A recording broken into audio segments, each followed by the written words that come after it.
All right, what's up everyone? Welcome to Simulation. I'm your host Alan Sakian, and today we have Geoff Woo joining us.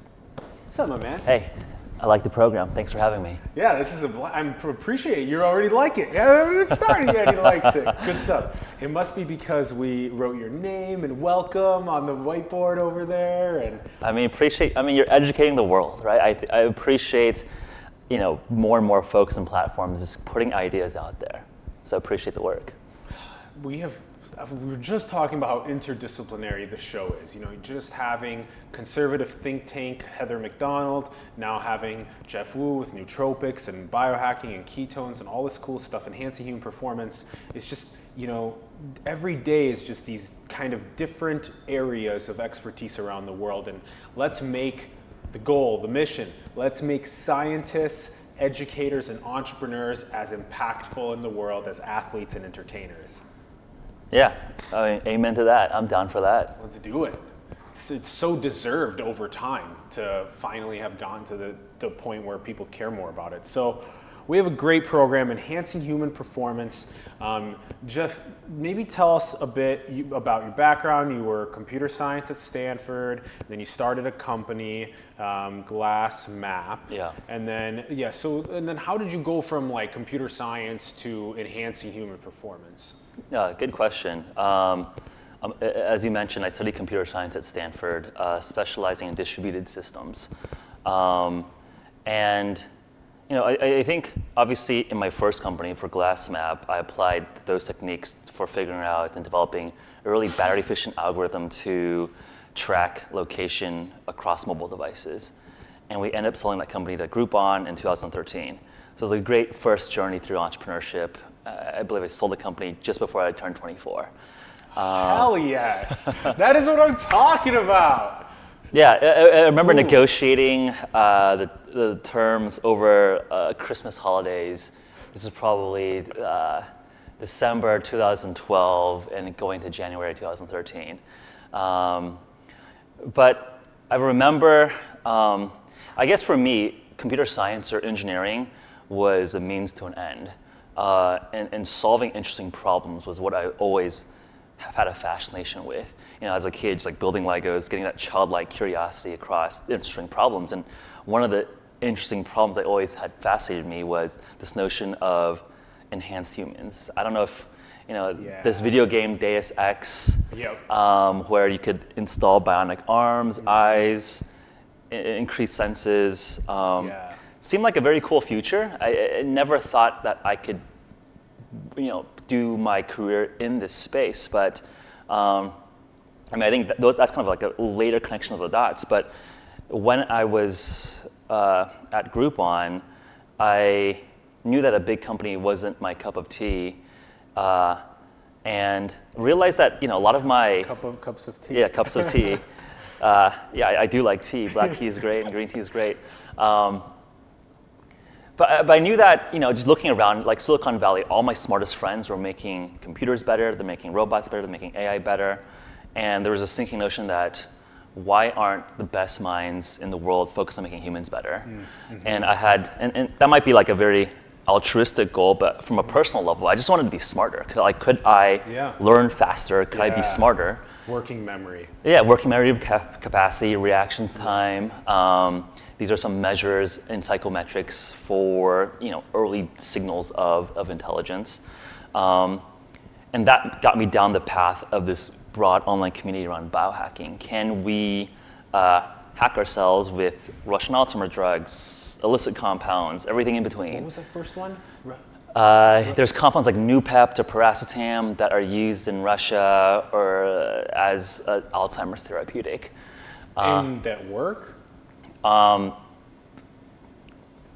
guess in terms of big clinical trials, the data hasn't been clear there. I think if there was a therapeutic, it's a problem that billions and billions of dollars are being spent on. So you would think that the compounds were very efficacious, they would be looked at.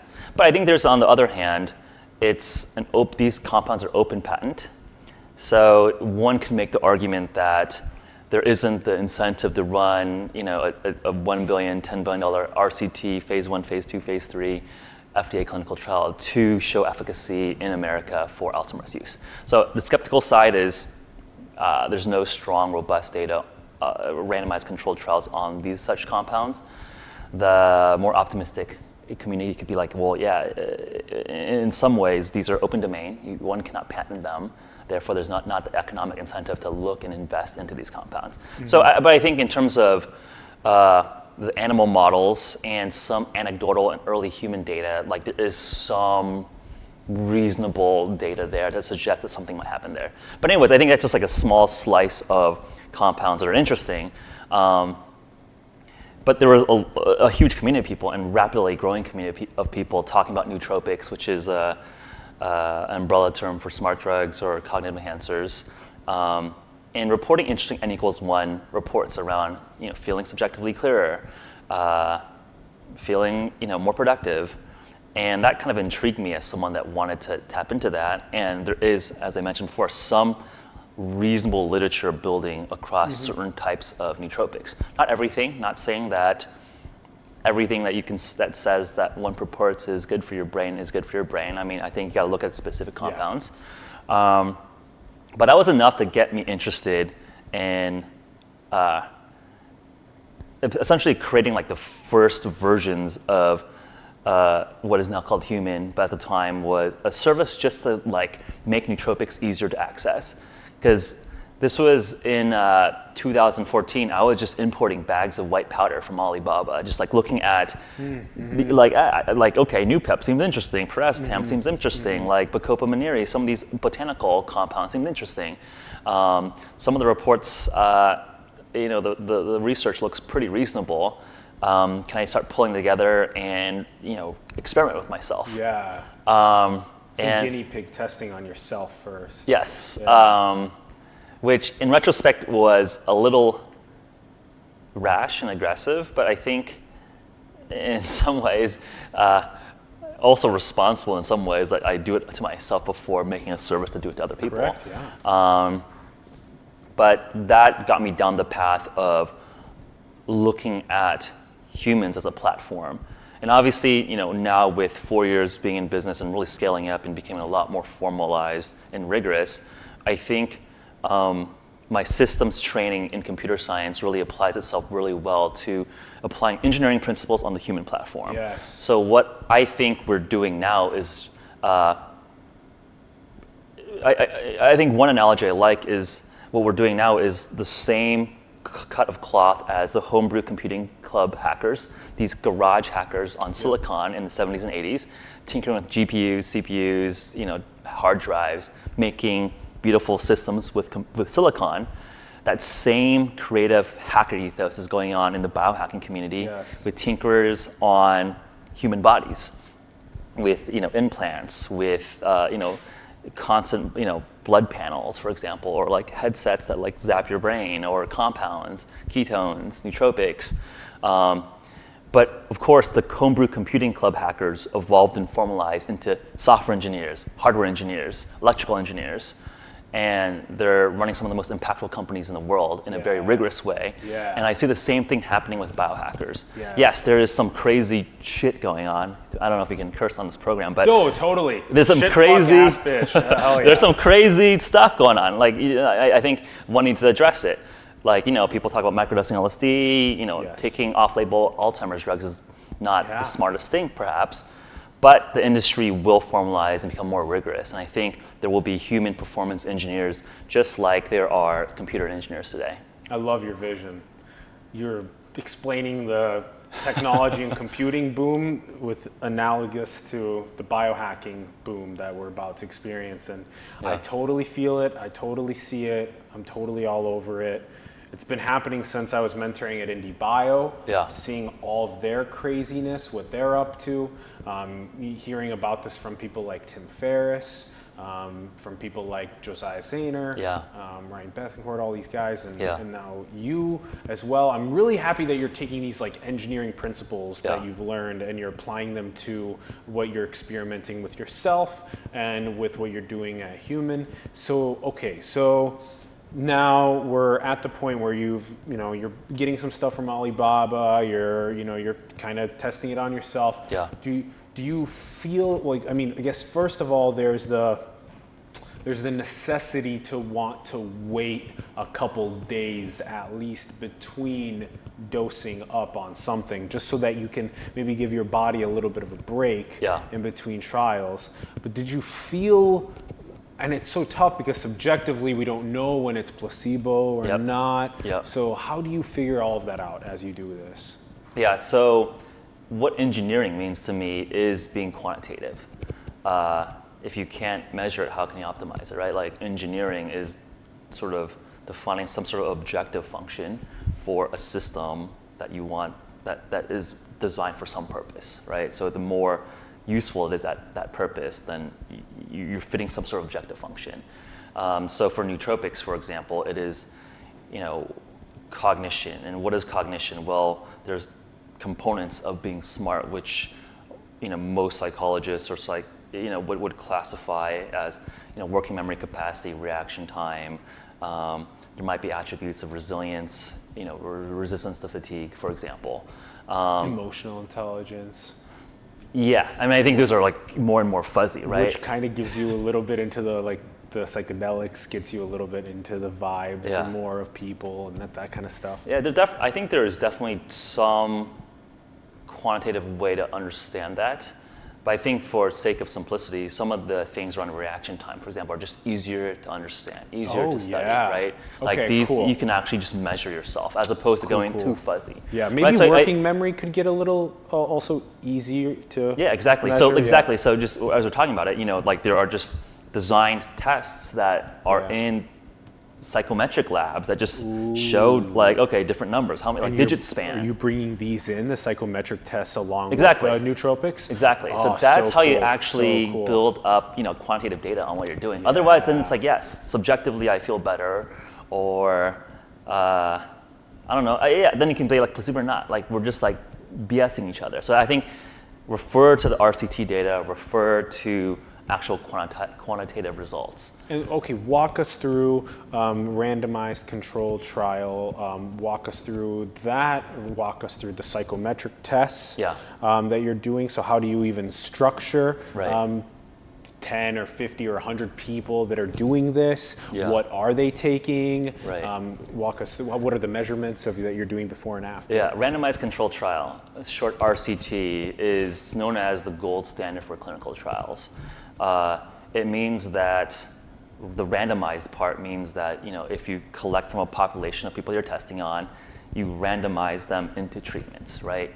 And controlled means that you blind it, and usually it means like double blinded. So like the person who is administering the intervention, which is like a nootropic or a ketone or placebo, me as the scientist is not, I don't know what I'm giving you, and then obviously the person that's taking it doesn't know what they're getting. So you're controlling from inadvertent information transfer by someone like, oh, you want me to do well on this. You clear that out. Yeah. And there's notions of doing cohorts where like you can switch batches, where like you have one cohort on the placebo, one cohort, and then you run an experiment on them, and then you switch them to a second intervention. So essentially, there's just like well understood methodologies to eliminate bias, essentially. Yeah. So you can more and more go from a correlation to a causation sort of statement. And it's the same style of experiment that you would run through a pharmaceutical trial, right? You randomize control an intervention versus a placebo. So for our nootropics, we relied on existing bodies of the corpus of data. But for the ketone product, the ketone ester, which had interesting nootropic elements, a lot of the data was run, again, RCTs against existing, gold standard, which is like carbohydrates. So can you have ketones versus carb drinks, and can you tell different human performance measures, right? So one of the results was published in 2016 was showing that ketones plus carbs, athletes would go 400 meters further in a 30-minute time trial for a bike race, which is pretty significant when you're counting that these are elite cyclists. I mean, it's almost like half a kilometer that you're going further in 30 minutes. So there's some interesting unpublished data that shows there's an interesting impact for ketones for enhancing high-risk decision-making that we hope to publish soon. So high-risk decision-making? So for example, if one is in a stressful condition, can you, I'm loath to say too much in terms of just like which shirt should I buy at the store? This one or that one? High risk decision. Well, I don't want to, obviously just academic protocol. You don't want to kind of scoop, pre-publication work. But just to give you a high-level sense of it, there's gambling tasks that one can do in terms of like playing a game. Like if you choose a color in this unknown box, or there's like, you choose a number. How often are you making the right decision to win, $1? And it's been shown across a couple studies now that ketones are more efficacious in helping you make better high-risk decision making. All right, let's loop us into, we'll get back into what you guys are doing with psychometrics and analyzing that. Why don't you teach us what ketone is? What is that? No, that's good to sort of zoom back. So when we started with sort of like the nootropics world and like kind of the N=1 stuff, we quickly realized that fasting was actually one of the most compelling ways to improve metabolism, improve metabolic profile, and there's some emerging data that it can improve cognitive focus and performance. Yeah. In the sense that fasting is associated with elevated brain-derived neurotrophic factor, which in of itself is a compound that increases neuron growth, neurogenesis, et cetera. What is the compound in the body when you fast that increases neurogenesis? BDNF elevates in a fasted state, but there's more data that shows that ketones are the mediating metabolite that triggers BDNF. Triggers that, So again, like you have to deprive your body of the glucose that it's usually powering itself on. Yeah. And so that's kind of where we get to what fasting is. Fasting's so fascinating because it doesn't even require you to take anything in to try and increase your cognition and all this kind of stuff, increase your metabolism. You literally don't take anything in. Yeah. And then that is how you can subjectively then go and feel what the difference is like. But for most people, it's so scary. They can't get over that first grumble. When that first grumble comes, it's almost like that evolutionary sign for them. And so if we could recommend you to try, one thing from probably this whole conversation would be to go at least one day without eating food and just see how you feel the next day when you wake up in the morning. And then, so now the science, you deprive your body of the glucose that we're usually powering ourselves on, and then we're able to burn excess fat. Correct. And then that is when we drop into a state of ketosis. Yes. And that is when ketones do what's going on there. Yes. So one of the evolutionary functions of ketosis that you mentioned was that our bodies can only store a limited amount of glucose in our liver, in a form called glycogen, typically around 24 hours. Interesting. So one day. Yeah, so one day, exactly. So we would be kind of a shitty animal if we just couldn't find food for a day and we go brain dead, right? Like we would not have survived. So obviously, we are thriving as a species now, and that was due to the fact that we could actually use fat as energy. But what was interesting about why humans are especially good at using fat is that, so glucose can cross the blood-brain barrier. So that's why you have like the adage that like your brain needs sugar to function. And fatty acids cannot cross the blood-brain barrier.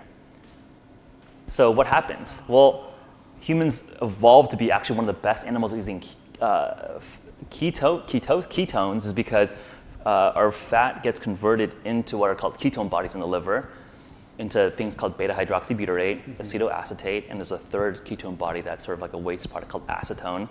Kind of breathe out. But BHB, beta hydroxybutyrate, is a small molecule, 4 carbons. It can cross the blood-brain barrier. So really evolved as a backup fuel to fuel the brain. That's so cool. That's the evolutionary aspect to it. So as we hibernate, when we have to go the day or 2 days without food, as we go and find food, that evolutionarily our bodies figured out how to be able to, you run out of glycogen in your liver, and then your liver burns fat, and BHB, beta hydroxybutyrate, can then surpass the blood-brain barrier and give your brain the power. And then what about this whole ATP concentration? Like glucose has much less ATP than fat does? I think it's more of like a, I guess, complicated story, right? It's just like ATP is the energy currency for our body, right? It's like basically what our mitochondria produce. And there's like multiple pathways to fuel the mitochondria, essentially. And if you remember from high school biology, there's a Krebs cycle, the citric acid cycle, right? So fatty acids, if you can sort of recall, are just like long chains of carbons. And there's a process called beta oxidation that takes 2 carbons out of the fatty acids and then feeds it into the Krebs cycle. And then for glucose, there's glycolysis, which takes glucose, turns into pyruvate, and then it feeds it into the Krebs cycle. And then ketones are interesting. So ketones turn into beta hydroxybutyrate, turn into acetoacetate, turn into acetyl-CoA, and then feeds into the Krebs cycle. So there's basically just like multiple pathways that feed into the mitochondria and feeds into the Krebs cycle.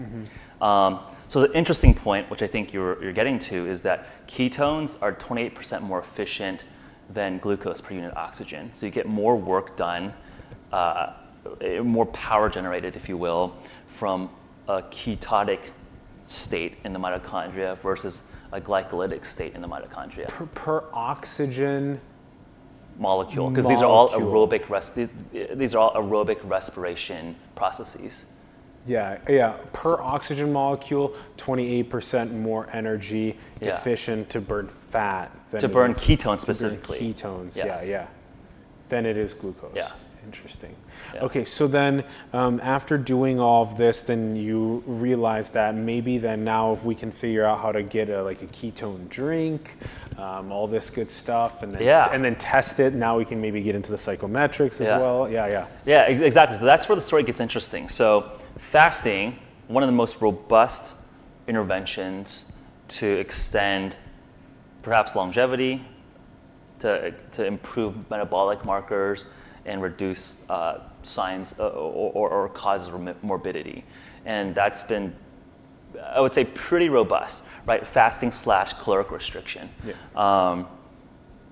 And one thing, and there's different hypotheses on how that works, but one of the things that caught my attention specifically was that when you're fasting, you lower your dependence on glucose, you let your body sort of reset its resistance to insulin.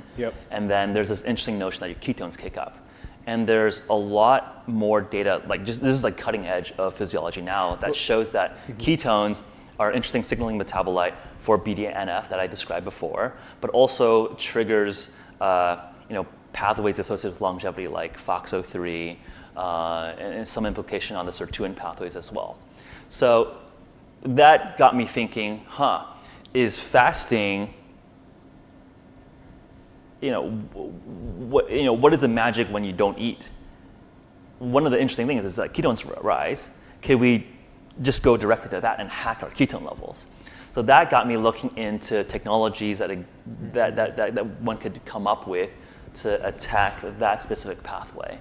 And this is where the story, in terms of science, academia, industry and startups comes together really nicely, where our research partners at the University of Oxford and NIH published a paper in Cell Metabolism, one of the top metabolism journals, biochemistry journals, showing that the previous study that I mentioned, the British cyclist study, that an exogenous ketone ester could enhance aerobic performance, reducing lactic acid production, But I think that the highlight to me was like you can make people go better or go further, go faster. You're improving performance. And you're also elevating people's ketone levels really, really aggressively. And and then the world kind of nicely collided where at the time, Human, or Nutrabox at the time, the previous name for Human, was running one of the largest online intermittent fasting groups. And we were getting coverage across US, but also getting a feature in the BBC. WeFast. Yeah, WeFast is what the group is called. How many people are in that community? Over 20,000. So Whoa. it's interesting. I remember when we did a 7-day fast at the start of 2017. Over 100 people joined us to do a 7-day just water fast, which is like kind of nuts to find 100 people in the world that just like not eat for 7 days with you. That's another interesting anecdote. But I've went 5. I'm trying to go 7. It's tough. props. Yeah. No, I think after 3, it's like the hard part is over. But we can talk about that. Yeah. But to close off the story, I got in touch with the principal investigator on that research project. Her name is Professor Karen Clark. She's one of the most tenured professors in the physiology, anatomy, genetics department in Oxford. Cool. And she has been studying ketones and ketone metabolites for the last 20 plus years. Whoa. And she's been looking at ketone esters, exogenous ketones for the last 10 plus years. And we, long story short, signed an exclusive partnership to bring her technology into a food and bring it out to the world. Sweet. So she has herself manufactured a ketone ester. Exogenous ketone ester. Yeah, in partnership. Yeah, we're bringing that to the world. But okay, so she's been testing different ketone esters, and then now you guys are also helping her test and put it into some sort of a fun, branded product that will resonate with millennials and Gen Z people. Sure. I mean, I would say that it's not necessarily for millennials or Gen Z people. I mean, I think our current customers of human ketone are professional teams, NFL teams, MLB teams, Grand Tour cycling teams, really? And military organizations. Athletes, so it's not like athletes and military. So it's not like fun. I mean, I want to have like a fun SKU at some point. Yeah. I think that ketones should be more considered a fourth macronutrient, but it's really a high performance product. So to give you a sense of the history, DARPA had an RFP, a request for proposal for. It's interesting that like the nickname on the project was metabolic dominance. Can we create food substrate, metabolic substrate to enhance soldier performance in multi-day physically and cognitively demanding missions? Yep. So hell yeah, we can. Long story short, that was what Professor Clark and her main collaborator, Dr. Richard Veach at the NIH, started working on.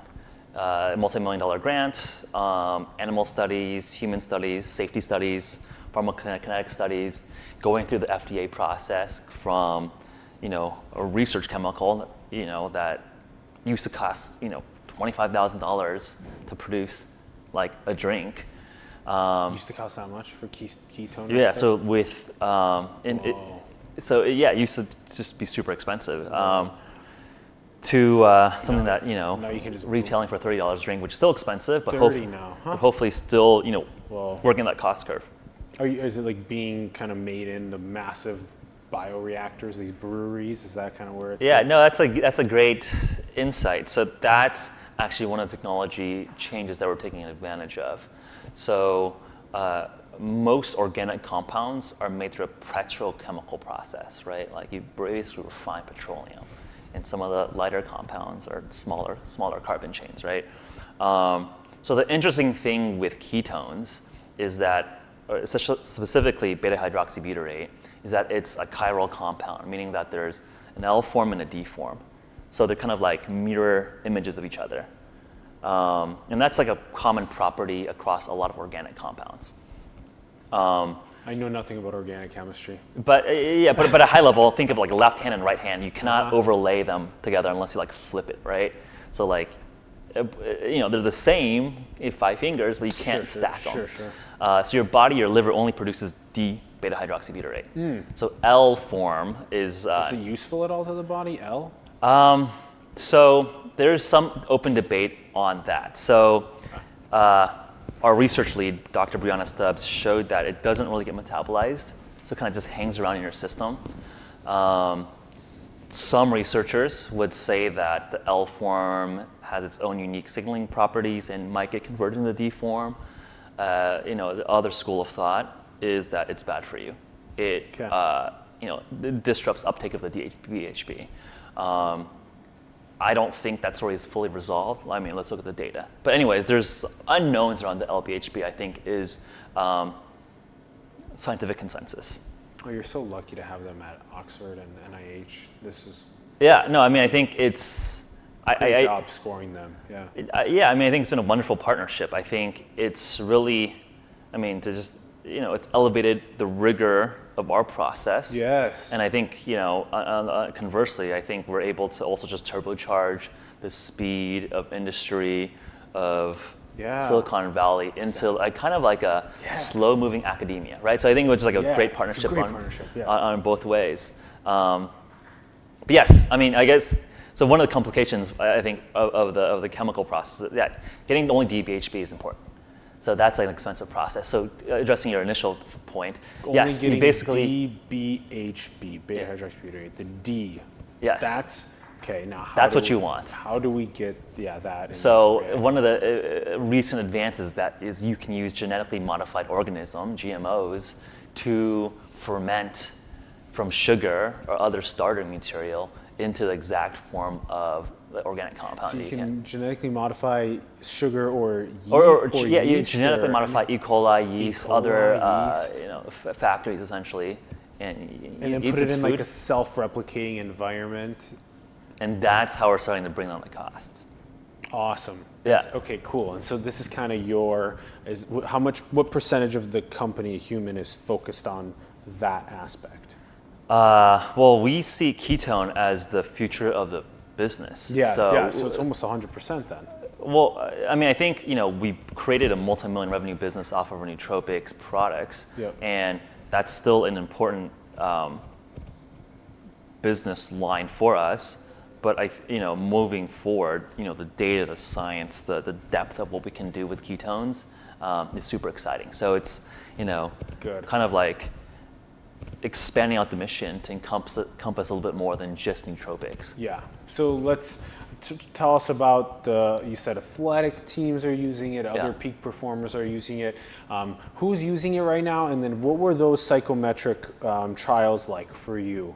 Before and after, how are you measuring that it's like, for sure? Yeah, so a number of metrics are tracked. So, most of the published data is focused on the physical aspects, but I can again talk at a high level of the psychometric studies. And also some of the published research on animal models, et cetera. You said they went 400 meters further. So in elite British cyclists are going 400 meters further in a 30-minute time trial. And how many cyclists was that? This was in 39, a study on 39 British cyclists. There's always questions around, can we have more N? Yes, we can always have more N, but of course, that's also based on the fact that the results were statistically significant, p-value, less than 0.05 is typically considered significant. By Leaford, these experiments, it was well under 1% in terms of the p-value. And then also if you look at the body of sports physiology, the N sizes are just like kind of lower in this population because it's like hard to find elite cyclists, period. So this is not that many of them. Maybe with basketball players or football players or other, Well, I think that's all part of like the assessment process, right? Like you make sure the N size is going to give you enough power to make significant conclusions. There was a study done on elite British rowers, for example, increasing on average 50 meters in a 30-minute time trial, which is pretty significant as well. Some of the other metrics that were important was showing that we reduced lactic acid production, lactate, by 40%. And lactic acid is one of these things that some of the athletes that might be listening, kind of the thing that's associated when you get sore. It's like get lactic acid buildup. And that's usually what you get after you work out. Yeah, in metabolism, what happens is that you're doing so much stress that your body gets out of aerobic mode, so it doesn't use O2 and starts essentially fermenting sugar. So glucose pyruvate turns into lactate, as opposed to going through the Krebs cycle, because it's like a faster way to generate ATP, but it's less efficient. So when you're like doing sprints, you're making more lactate. So when you have a ketone drink, ketone ester, you produce less lactate because ketones are a preferential energy source. So one of the interesting findings that we've, our collaborators found, was that ketones are burnt preferentially as a fuel. So you use ketones first, so you preserve your glycogen reserves. It's so crazy. And then you just have like a double fuel band. It's usually the opposite when you. Well, it just doesn't exist in nature, I guess, is the real thing. When you're fasting and then you eat a little bit of food, you drop out of ketosis, right? So then the glucose goes first. Yeah. But with exogenous ketones, they're used first. Even if you eat something, they're still being used first. Yeah. Yeah, I would say that the thing is that it's like a novel state of physiology, where in normal physiology, you have glucose, and then you have like you're not producing any ketones. Or when you're eating a ketogenic diet or fasting, you have high ketones, low carbohydrate, and you're kind of making trade-offs for both. And it's fun. I mean, there's different advantages of being in different states. But for the first time, you can just consume ketones directly and still have full glycogen reserves, so you can have like both fuel bars. And that's why you see interesting physiological effects. Yeah.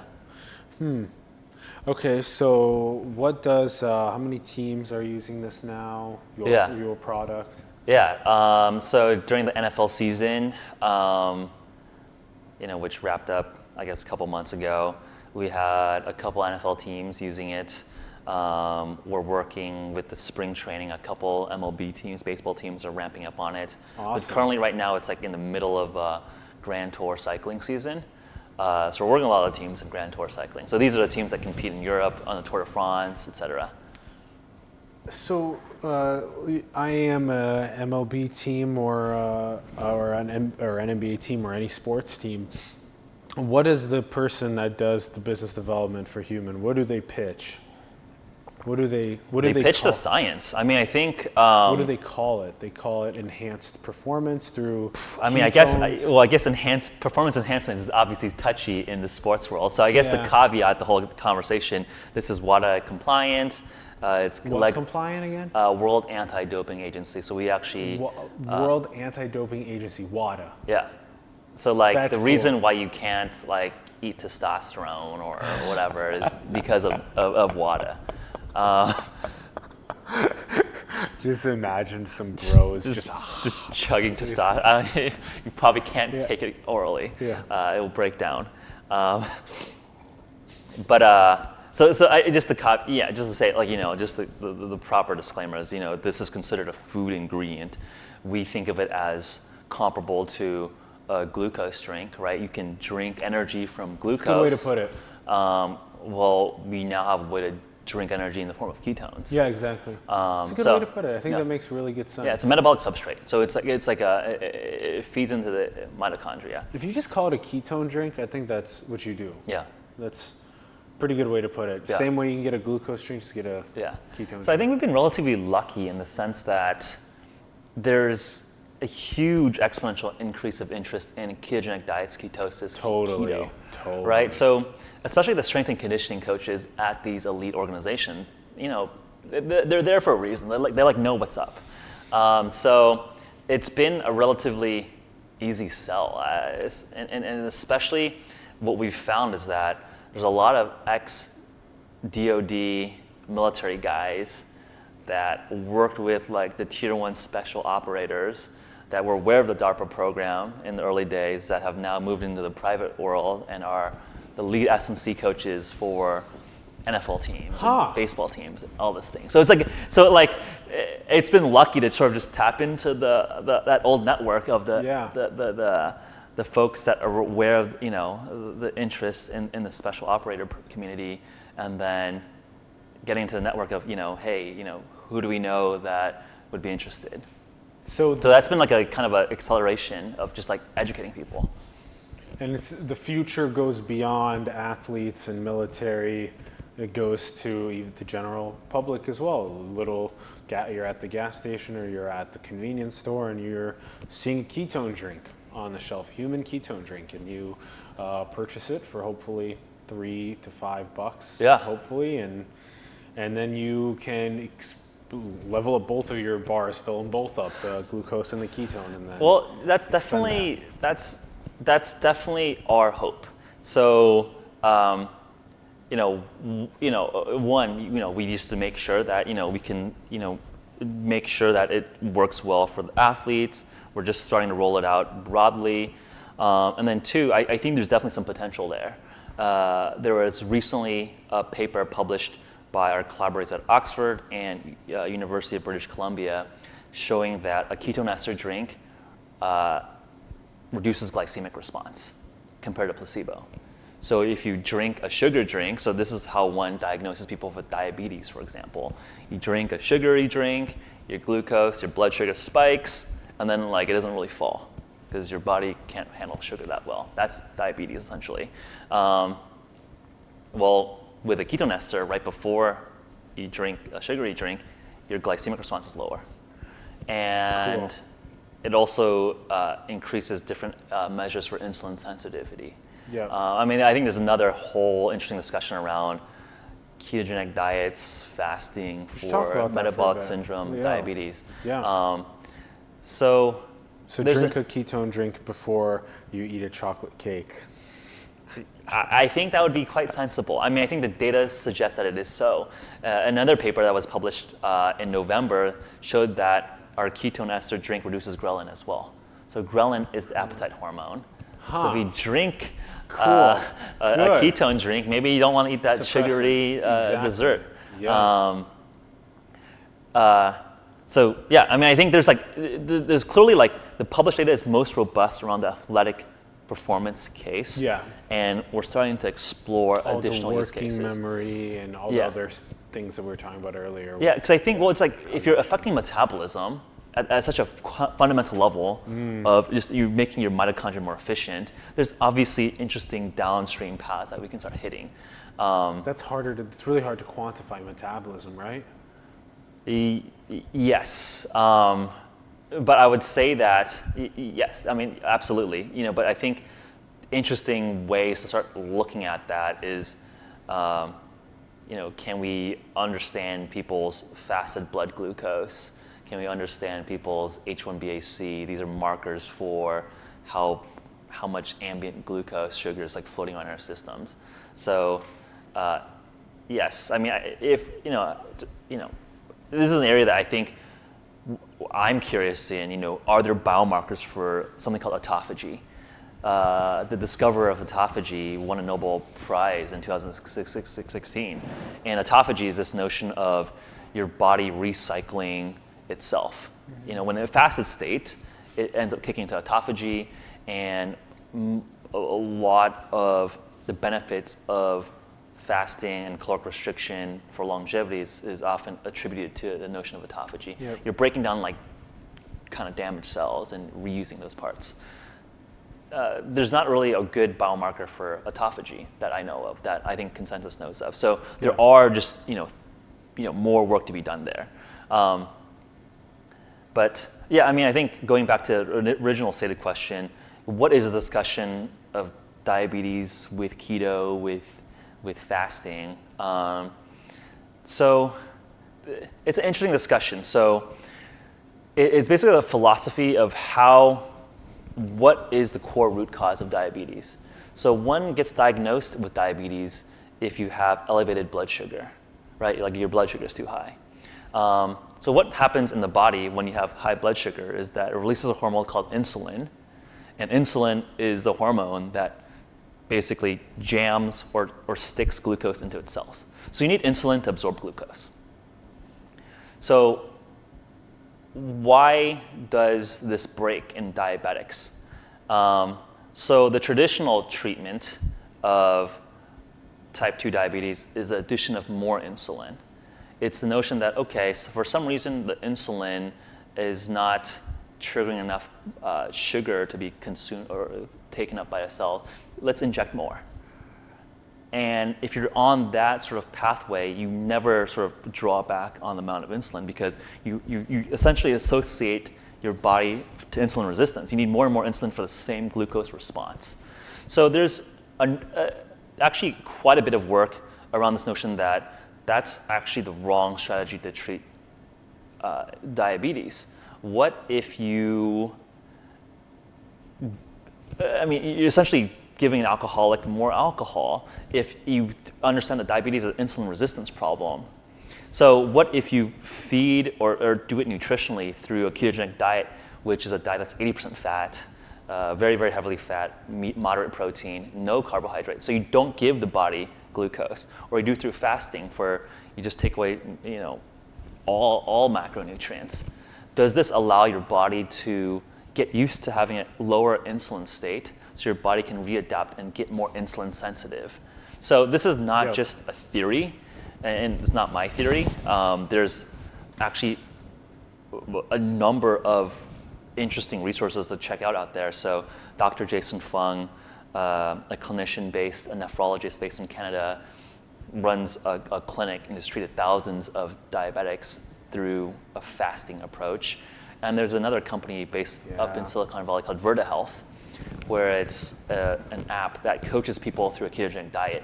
And they actually published in a peer-reviewed journal article showing that after a year, people on on a ketogenic diet are reversing their diabetes, meaning that they're taking less insulin, they are their H1BAC, which is a marker of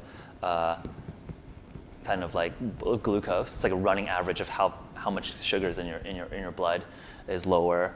Your fasted blood glucose drops. So this is not just like me saying some random theory. This is like being proved out and published. And I think there's like a lot of thought leaders and people out there basically pushing this notion that we need to update our nutritional guidelines to take into context that diabetes is one of the literally over a third of us are pre-diabetic and diabetic in America, and we're exercising more, but we're getting fatter. Like people are getting on insulin, never get off of it. It's a very pernicious problem, and maybe it can be solved through nutrition or fasting. Is our hope. Yep. So. I think it can too. There's so many studies now that are pointing towards fasting and intermittent fasting being really healthy. We're talking about a lot of this is probably the easiest takeaways. You're probably not going to get a ketone drink tomorrow, but what you can do is you can feel what happens to your body when it drops into ketosis when you fast for 24 hours. So just go one day, eat at night, and then go one whole day without eating, wake up in the morning, and see how you feel at the end of that day. Get over that hump. There's one hump where your stomach is, and if you get past that, when you get past that, see how you feel that next day. And pretty much that next day, you don't really think like, oh, I need to eat. You don't even feel like that way at all. And then that's what's really fascinating to me. It's like, why do I feel like I don't need to eat that second day? Ron, what do you think about fasting? Do you, Ron has some opinions. Yeah, I've been wanting to fast for 18 years now. What's stopping you? My willpower on so many things is terrible. It's not just about what's stopping me from not fasting, what's stopping me from quitting smoking cigarettes or, watching how much I drink alcohol and whatnot. So I'm just old. My willpower is shot to shit. Isn't it fun to play though, Ron? Play one time with the fasting game, It would be great to meditate as well. is another thing on top of fasting. There's so many things on my list of things to do that I'm gonna get to these things as soon as I'm done sinning. As soon as I'm just done walking with the devil. You know what I'm saying? We'll do them together, Ron. We'll do them together. Sweet. We will. Well, I mean, I think that's an interesting point. I think, like, we all know that exercising is good for us, and I think it's well accepted that everyone should exercise. Is already exercising, and I think that fasting will be considered a new exercise 2.0. It's like we all know that it's reasonable for us to be doing. Some of us will do it more often than others, but it'll be just like a part of like a healthy lifestyle. So I would say, yeah, I think Alan has a good suggestion. Just start once. I think it's going to kind of suck in the beginning, but it gets kind of pleasant, addictive, just like exercising gets kind of pleasant and addictive. Just like sex. Is it addictive? Yeah, I guess it is addictive. Yeah. Well, at first you're all like, and then you figure it out, and you're like, this is awesome. I'm well aware these are very beneficial to me, and I just, you got to start. Yeah. Yeah. We'll do it together. Think together will help, and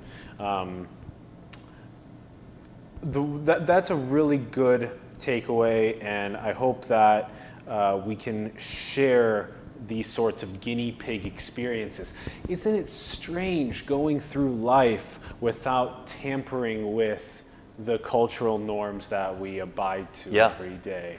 So that's why I get so attracted to people that like to, push and pull and tinker and do things that are a little different than the cultural norms, or even a lot different at times. Yeah. And one of the main ones is this whole indoctrination into eating 3 meals a day every single day. Yeah. It was not like that a long time ago. It's very recently turned into that with this whole ubiquity in food. You make so much money to where you can go and do it anytime you want, eat anytime you want.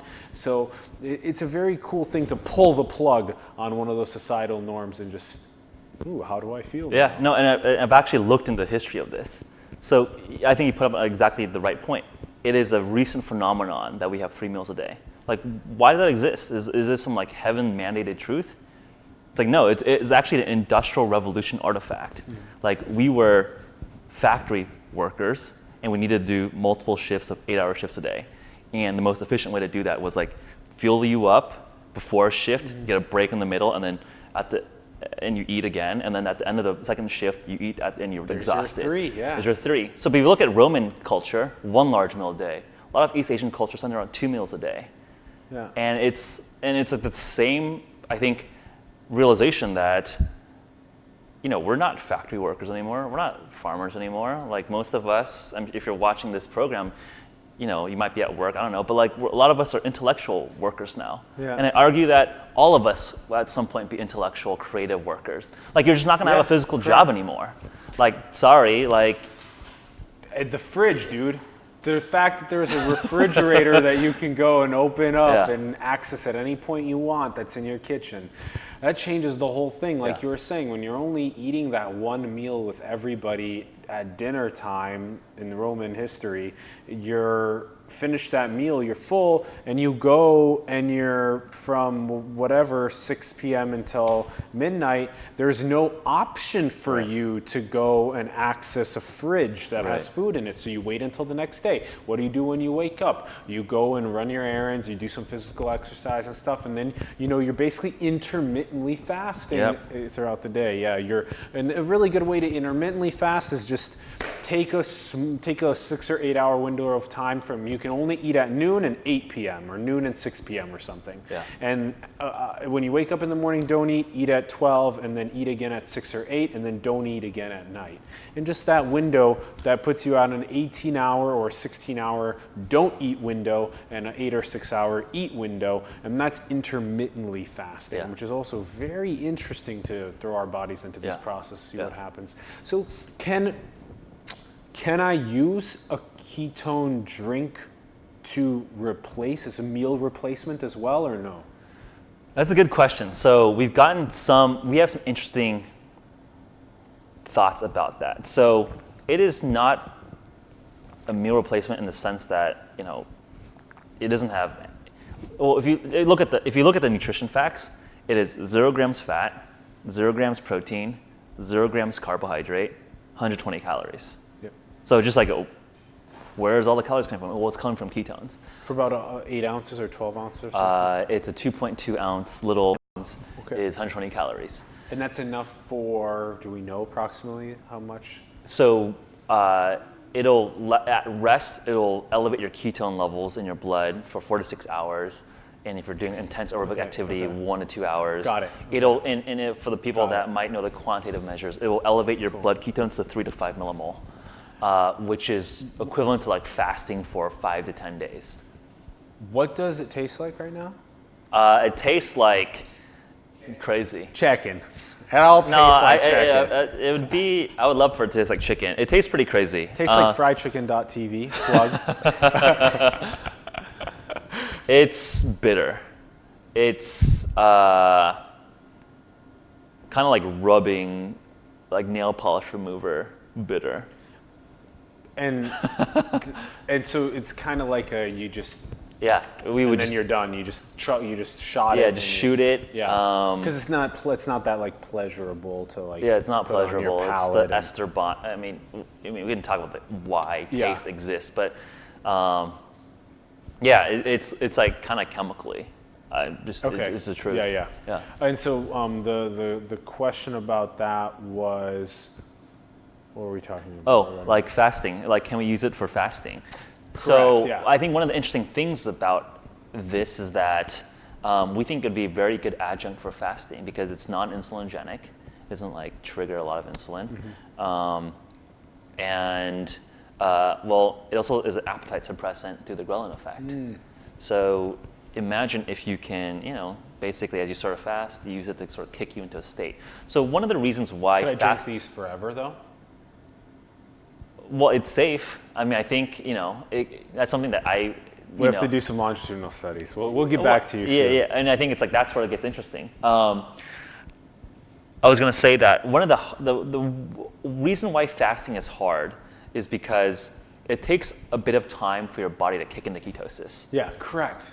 Right? That's so, that gurgle yeah, period. so basically, like, you're not eating sugar, so your blood sugar drops, but your body takes time, especially if you're not used to being ketotic at all, to like generate ketones.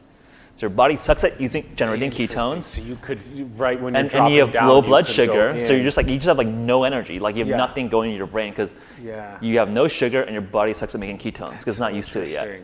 So which is why that period So you get this sucks keto so flu, much. keto adaptation, like Right it when you're sucks. dropping You're hangry. So like all these terms are describing this notion that like you don't get enough fuel to your brain. You're like your brain's like, you gotta eat. Yeah. But what if you could, again, bam, like you just instantly get into a deep state of fueling. As you're coming down, As you're coming with blood sugar. That's pretty cool too. So then you don't go to the hangry state. Yeah, that's interesting. So I think that's interesting. I think longitudinally, I think, we're gonna do more. So one, it's safe. It's considered a food ingredient.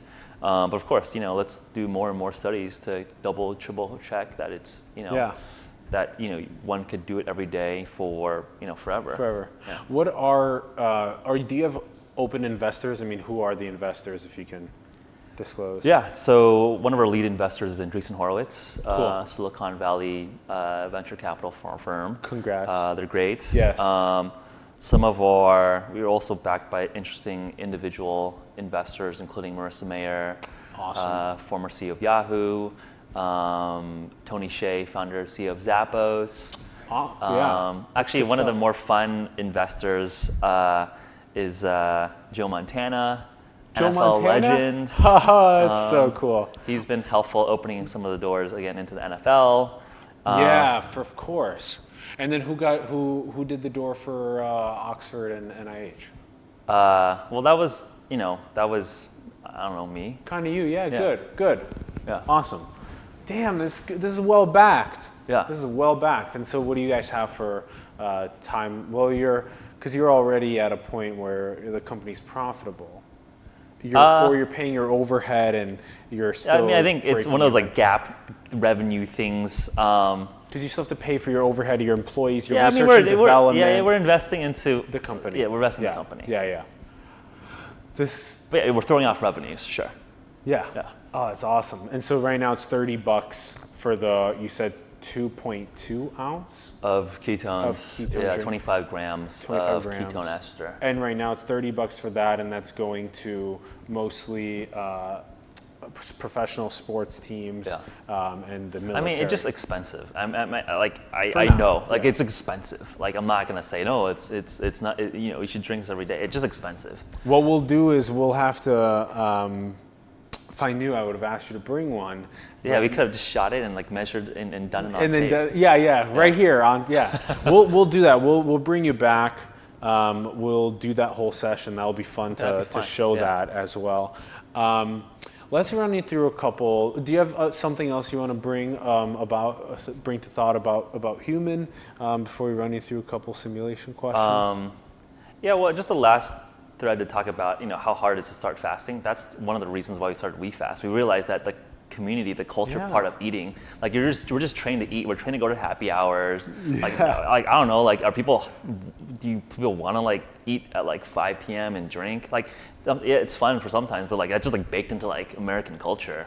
Yeah. And it's like, what if you have a flow working? Yeah, so it's like, what if you have a culture around like helping people fast? And I think that was like the core genesis of WeFast and why it's grown so quickly. Is that it is easier to do fasting with other people. Like if you're just fasting by yourself, it's like, oh, this person's a weirdo. Like, why are you not eating lunch? And it sucks to like just answer questions. You're just trying to like live your life. You're so weird, man. You're not eating lunch, and then you're sitting there. Everyone's eating some delicious food, and you're just So I think that's where I think communities like WeFast are helpful. Can we create a new culture around being quantitative towards human performance? And where can we find WeFast? You can find our Facebook group. Cool. Just type in WeFast, or go to WeFast, so WEFA.st.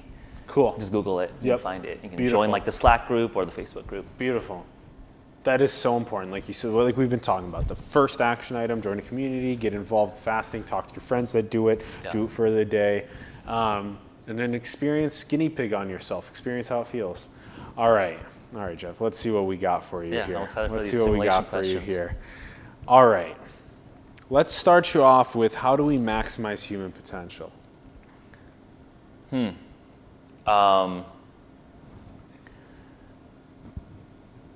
do we maximize human potential? Is that individual or like all of humanity? You can be a little bit of both if you want.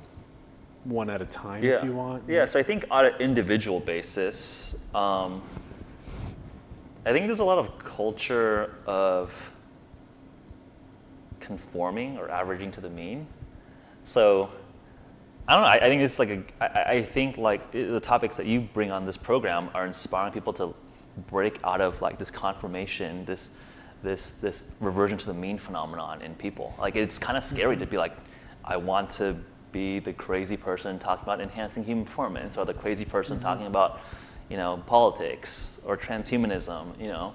So I think there needs to be a cultural acceptance around letting people do crazy shit and like almost encouraging that behavior. And I think maybe, I think in any population, right, like there's going to be a lot of people that are in the mean cohort, but like any sort of progress are the crazy people doing stuff on the side, and like half of them, maybe 90% of them are doing just actually stupid stuff.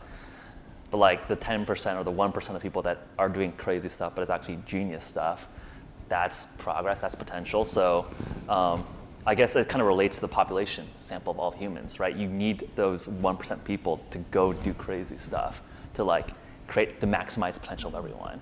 So we need more like Elon Musk's and Jeff Bezos's and even just the average person on the street. Yeah, but even the average, can we increase the mean, right? Yeah. Here's something very interesting. You can be the 1% on the BART. There's 100 people in a train car, and all of them are, standing there, sitting there, just stationary, sedentary, doing whatever they're doing on their phones, whatever they're doing.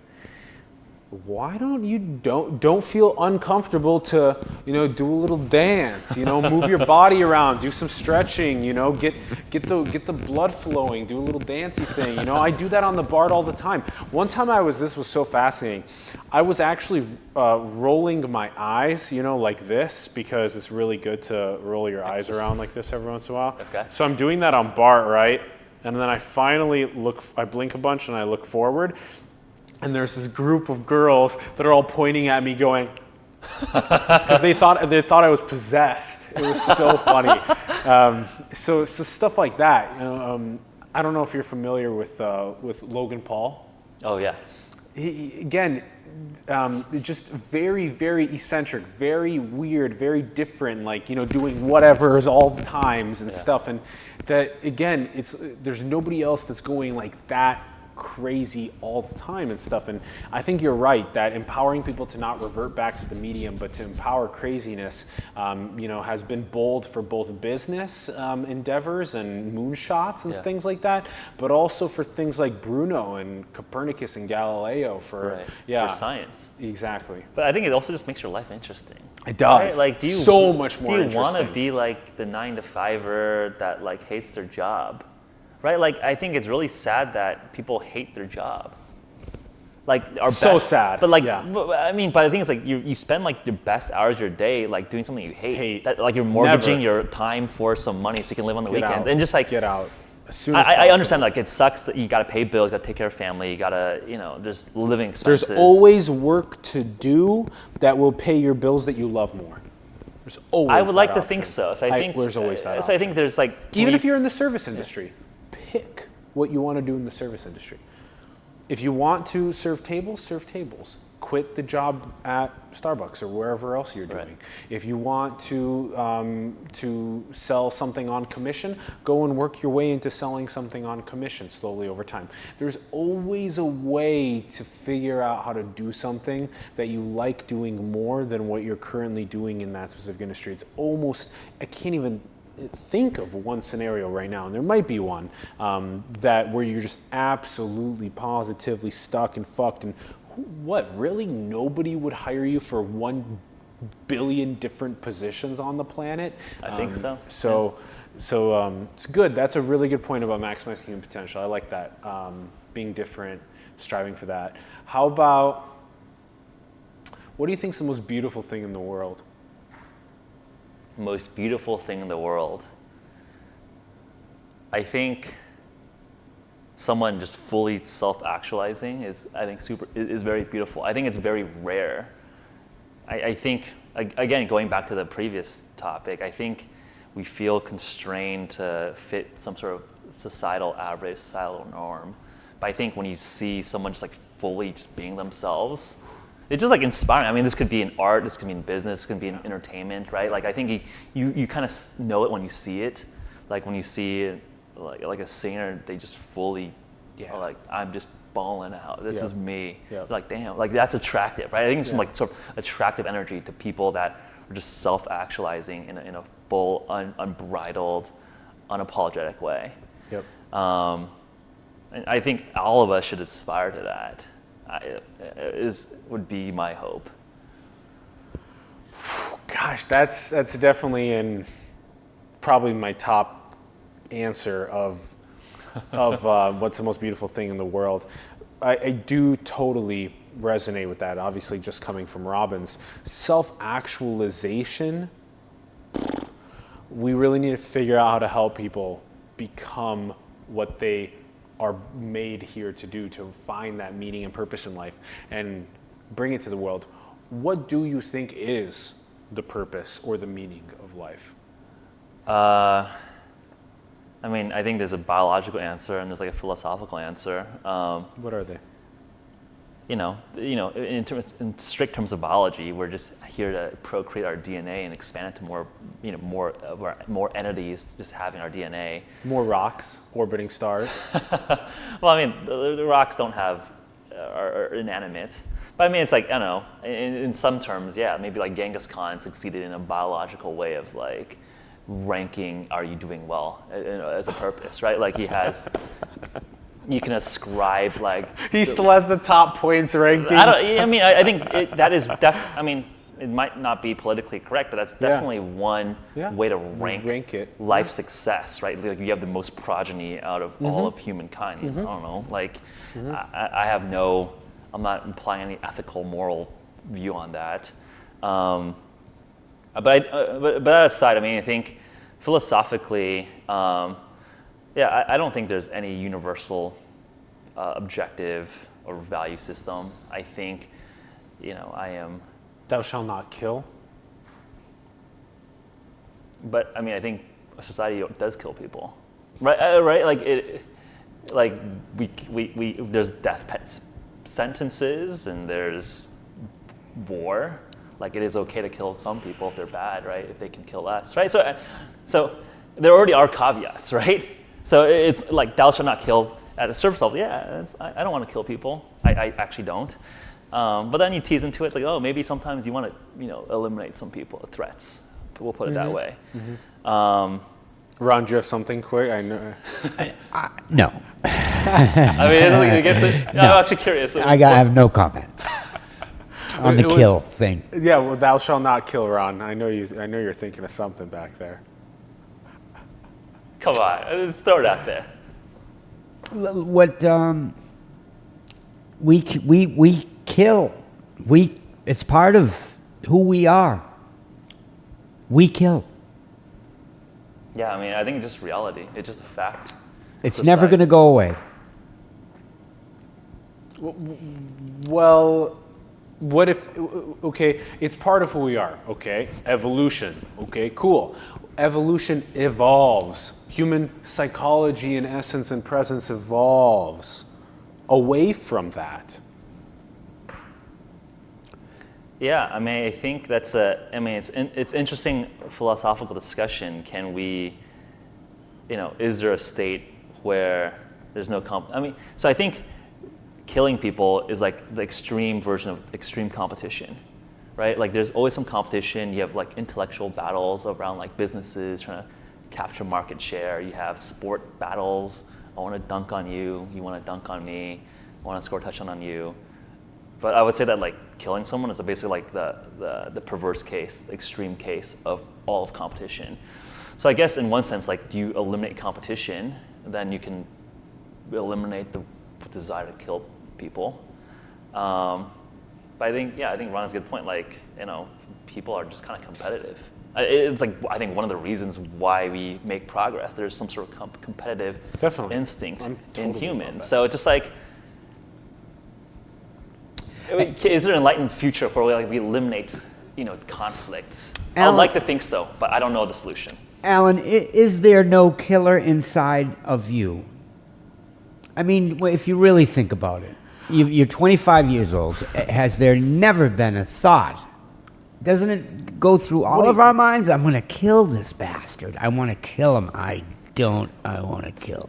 By never, it's probably once every week or every 2 weeks. Okay. I rest my case. Yeah, but at the same time... We don't do it. But we don't do it. We don't do it. Some do. It's fun because we run the simulation in our head. That's what's the exciting part. You run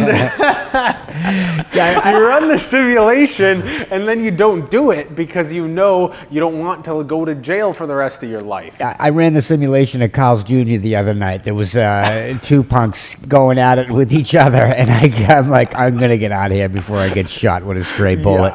So I was out. But we're evolved enough that we don't. We see the simulation in our head and we say, okay, we're good. Yeah. But some people don't. Some people manifest it, and that's just the way it is. This has been a really solid discussion, and we should definitely, this is why. That's a fun discussion. I would love to, be able to go on that more. We totally can. So. The fact that we still eat animals is, as long as we still kill to eat, all bets are off. In order for us to be non-killers, we have to stop killing to eat. Okay, but when you pluck an apple off of a tree, you remove it from its source of energy. Are you killing the apple? Would we go into Soylent Green? Is that where we're going with our diet?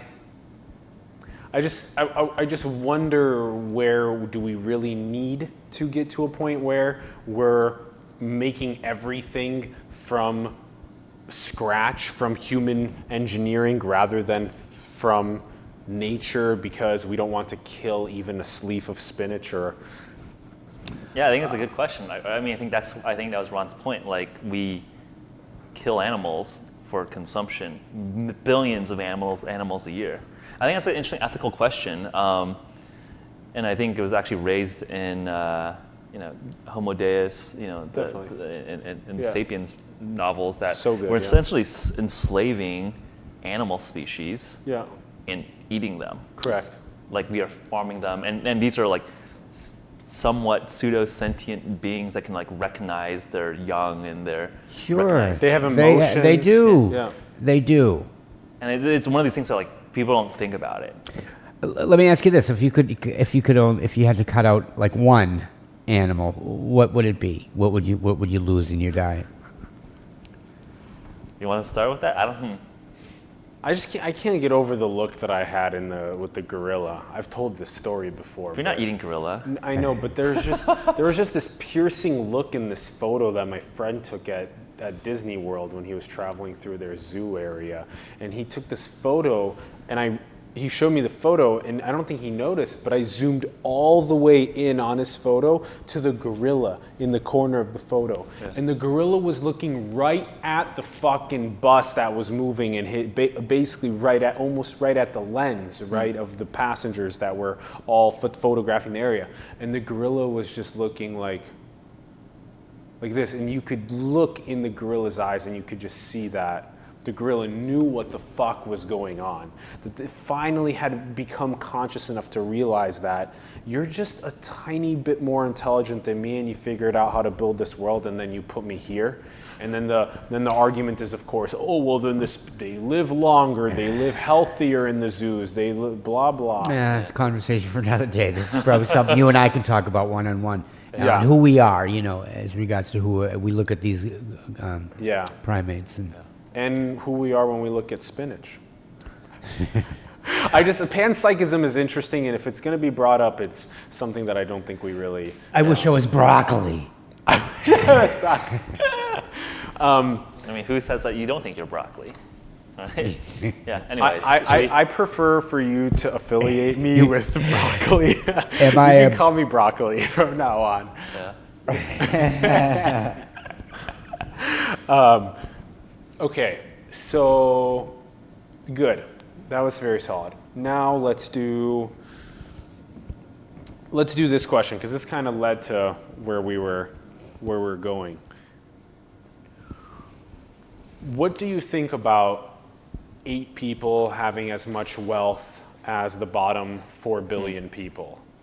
And what do you think about AI and genetic engineering and neuroprosthetics and robotics and all these technologies, nanotech, that are just exacerbating wealth inequality, the gap?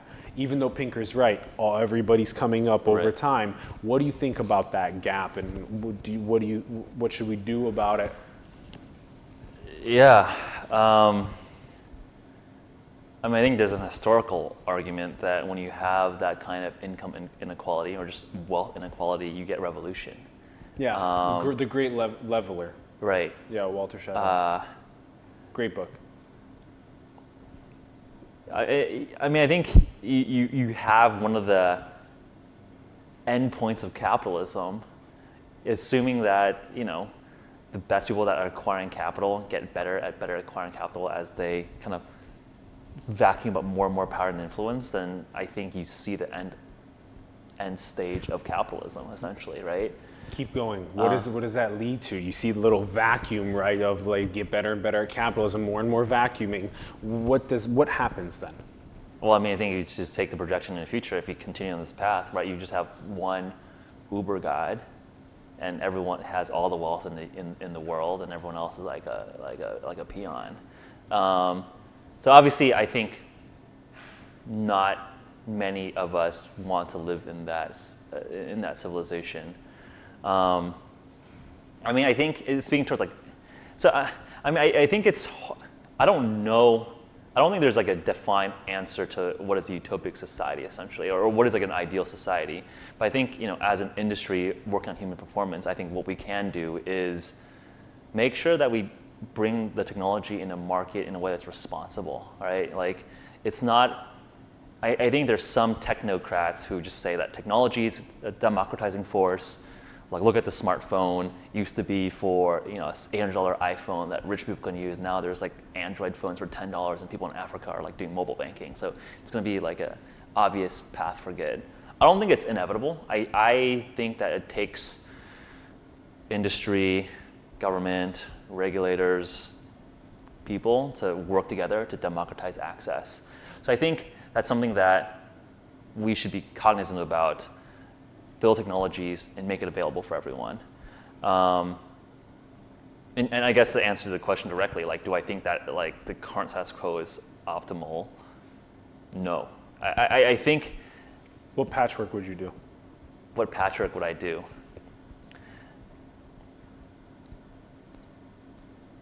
I don't know. I think it's.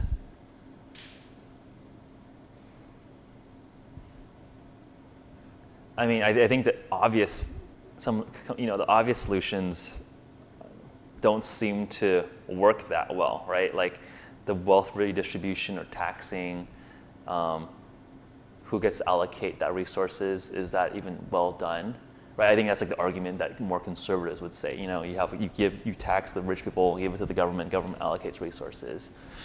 I don't know if people generally agree that the government is the best allocator of resources, even from both sides of the spectrum. I think most people say, government's not the greatest at that. Like, people are upset at government services all the time. But I think there might be some aspect to that. I hate to rely on charity of rich people too, right? Like, I don't think it's like, let the rich people get a lot of power and then like they'll sign the Warren Buffett giving pledge. I don't know if I trust. I think you gotta be a killer to like be a billionaire. Like, you are a shark, right? Like, you've acquired a lot of power and money in a really short period of time in you were aggressive to like acquire that much power that quickly. So I think I don't know if I trust people to be like, you flip a switch that you won and now you're gonna be like really generous now. I don't know if that's, I don't know if we should just trust that rich people are gonna be like, benevolent. But maybe it's a culture thing. Maybe it's like, hey, like, we like what some rich people are doing with their capital. Like, you get the sense that, some billionaires are putting their wealth to interesting projects like rockets, like longevity. So maybe like a cultural thing where, I guess I hate to say, hey, the government needs to mandate like a tax or like forces people to do stuff. I'm reluctant to say something like that. So I think that's like a very slippery slope down to authoritarianism of the masses, but I think there's, can we encourage, incentivize, the top 8 richest people in the world to allocate their resources in a smart way? I think there's something to be done there. Yeah. I don't have like an easy 1, 2, 3 step. Yeah. You ventured down so many different conversations about it. So you've done a good amount of thought about it, which is good. Are we alone in the cosmos? I guess this is another philosophical question. I would say I don't think so. I don't have any data to say yes or no, but I think life is, I guess, alone, right? That means like there's other life forms. Yeah, I don't think there's any anthropocentric uniqueness of humans. So I imagine that, in this vast cosmos, there are other living things out there. But I don't have data either way. Do you think we're in a computer simulation? I remember I saw your Jordan Peterson interview, and I think he answered in a kind of a funny way, where it's like, oh, what's the definition of reality versus simulation? Well, that was like an interesting counter question. But I think I guess like the pragmatic answer is, what would you do, or pragmatic approach is like, what would you do differently if you were in simulation or if you were in reality? And to me, I would do the same. I would act completely the same. I don't think my life would change if I knew I was in a computer simulation. Like, would your life change? Would you do anything different? The number one thing about that question is the expansion of one's awareness to the dimensions of understanding the question. That's the big thing. Yeah. The general answer of would I change my behavior or not, if I knew or not, I'm not quite sure. I'm not quite sure, because if I knew for sure that I was in a simulation, I would probably go berserk in this bitch. But you would have the same, you would feel the same pain if like you like, there's some simulation that is like actually inflicting pain or inflicting joy. Yeah, but into we're finding meaning and purpose in this life by climbing up this competence hierarchy and trying to impact people and build the world, because if we go berserk in this bitch and everyone else agrees to do the same, then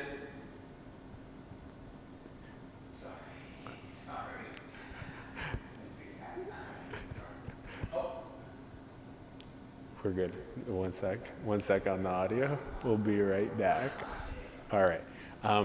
That if you really think about it, we're all agreeing to the social norm and the social fabric because we think we're in base reality, and that we need to get to the next planets and the next stars and figure out the whole suffering and the control of the rock thing. Otherwise, we're gonna potentially go through an existential crisis and even extinguish the light of consciousness in general. So again, I do think it does change. Does it change for you after? I don't think it changes anything for me. Like, if you knew there was a creator that had I guess, created like, the physics and the math of the world that you live in. you would try to like contact the simulation creator. Oh, absolutely. Like, it would be so fascinating to observe all of the rocks orbiting star systems, different masses of the rock, different masses of the star, different positions in the Goldilocks zone orbiting that star, different gravity on the planet, different consciousness that evolved. Then what do you think of Bostrom's theory that, like, we're basically, I mean, his notion is that, we're basically likely to be in a simulation if you assume that you can build up computers in a way that can simulate consciousness, and you assume that civilizations can not kill each other before you can make those computers, then it's more likely than not that we are in a simulation, because a simulation can make a simulation and there's like a huge stack of simulations. So if you would change your behavior, why don't you just assume that you're in a simulation and just like act like you're going to talk to God? That is kind of what I do. Okay. Really. That is kind of what I do, and that's kind of what this essence of the show is really about. That's why it's called simulation. Okay. And once one expands their minds to the dimension of what simulation theory is all about, then again, just the whole idea of, the cosmos are so vast, timeline's been so long, potential to harvest a star or harvest nuclear fusion and compute the worlds that we live in. Great, that's fascinating. And then furthermore is when we really get down into it, then we get to understand, like we were talking about, all the different variables that can be tweaked for all of these different planets around star systems. And that's really where all of the fascination in the conversation lies, is what would it be like to be that deity, whatever that being is, whatever that program or whatever that one human or 10 humans or one computer is that is figuring that out. Again, I'm anthropomorphizing what the thing is, but that is just in itself just extremely fascinating. And I think, again, it just expands the mind to new dimensions. It's great to even be able to talk about this in a way that is very thought-provoking, and it's thanks to other people like you that enjoy the question and the conversation. So, all right, that was epic. We chatted so much about enhancing human potential, human performance. We talked extensively about ketones, why they're important, why you're building them into our world now, why you've chosen that. why athletes and people in the military are all over it now, and why soon it'll be on our convenience store shelves for very affordable prices. And we gave you guys at home an action item. Just do it. Suck it up. Be conscientious. Sign a social contract with yourself. I'm not going to eat for 24 hours. Wake up the next morning. Observe how you feel. Give that a go. Feel dropping into ketosis, what it actually feels like, and then one day we'll get to that convenience store and we'll be able to just knock it right in. It'll be great. Check out HVMN. Is it just hvmn.com? Yes. Awesome. We'll put the link in the bio, and then we'll also put their Twitter. We'll put Jeff's Twitter as well, and what a blast. We also covered so many simulation topics. Guys, if you had a good time, did you have a good time? Yeah, it was a fun conversation. It was great. Hell yeah. Hell yeah. Hell yeah. I'm happy you had a good time. Guys, again, like, comment, subscribe. We'd love to hear from you. Share with other people if you found this to be useful. Join us on Patreon for exclusive content. Become a supporter of us so we can keep this beautiful studio space. Thank you, Ron Vargas, our director and producer. Thanks to all of our high-level patrons, Robert Griffiths, the Clee Irwin family office, the Mike Harden family office. Thank you, guys. And thanks for tuning in, and see you next time. Cheers.